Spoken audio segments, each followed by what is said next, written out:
So here I am in my backyard. I'm recording this so that hopefully I can have some record of what I'm doing and an experiment that I'm doing. As many of you know, this is Lily. She's our 1975 Cadillac Hearse that we love very, very much.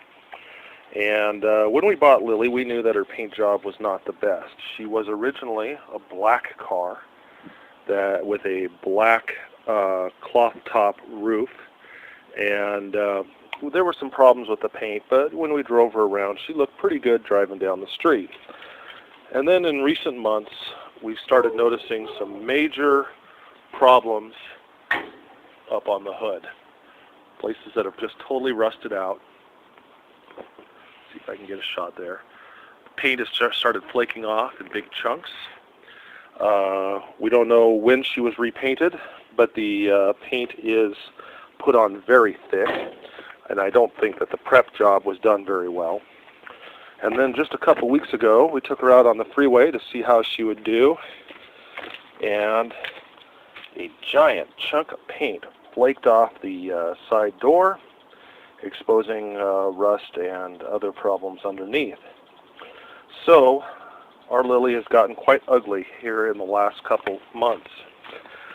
My initial thought was that I was going to try to start working on repainting her, at least doing some spot repairs, and then finding out how much the products cost for traditional automotive paint.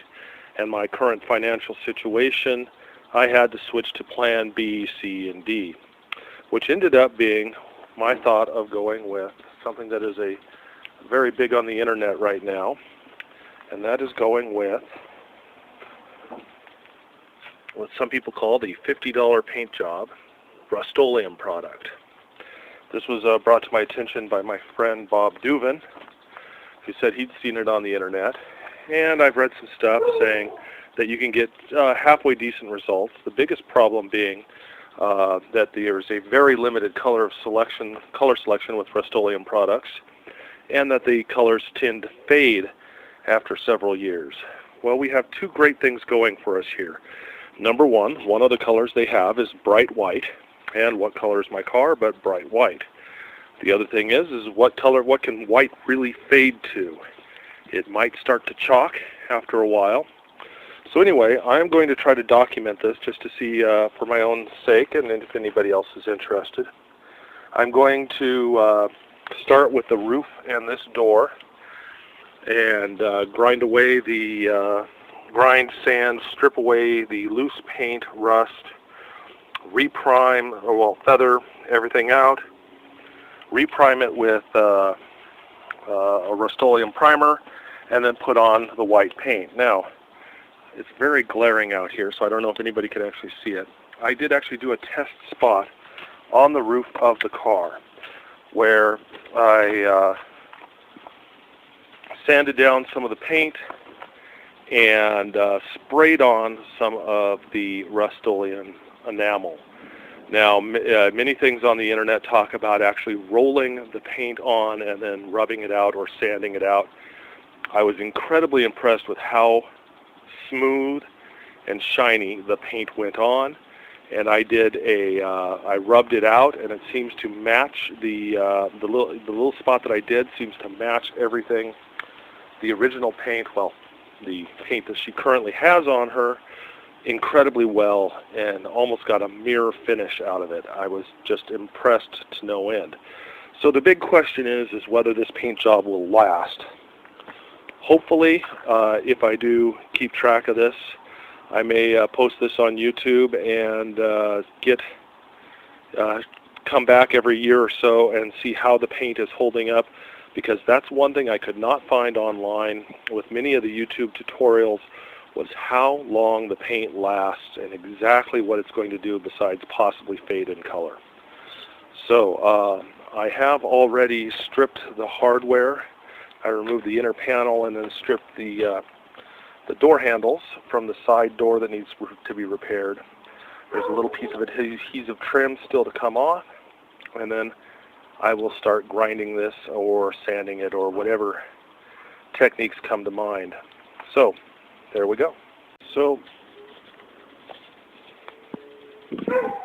So I am no stranger to wanting to use the very best products under the best of circumstances. And I have done some auto body work many years ago on cars to varying degrees of success, and I understand the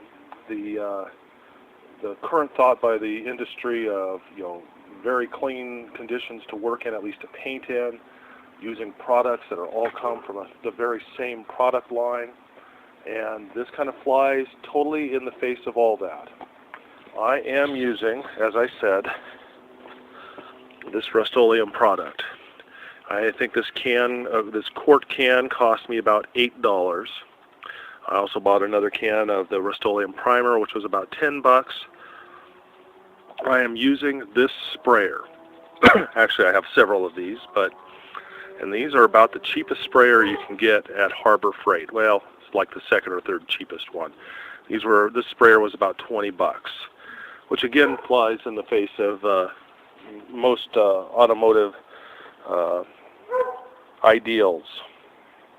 And the third thing that I'm doing that is a fairly low budget is I'm working right here in my backyard, which is also not the best circumstances. So we're going to see how good of a job I can get under these circumstances. Okay, so I just spent about 10 minutes scraping at the paint with just a putty knife, getting all the loose stuff off. So the damaged area on the door is now 2 to 3 times the size that it was. The areas on the roof, I don't know if we can get a good shot of that, are also 2 to 3 times what they were. I'm going to assume that as I start grinding and feathering the paint back, I'm going to find more loose paint that did not come up with the scraper. And it should be noted, I don't know how well this looks on the video, but most of what you're seeing there is not actually rust, but a red oxide primer. More rust on the side door.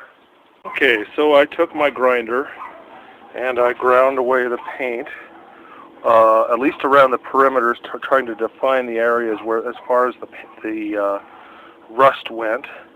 So this is the side door. I have found some Bondo or body filler in a few spots, so I will have a little bit of that to do. But it looks like it was put on fairly thin layers. So up on the roof, not even sure if I can get a good shot. Let's see if that's going to be even visible. I'll try it but I've taken the grinder and ground away till I started finding good solid paint. And there was some loose areas kind of on her brow, up over her windshield, so I ground those away too. And I believe that is where I'm going to leave it tonight. So this is kind of the end of day one, and I actually started very late in the afternoon, so this is how much I got done.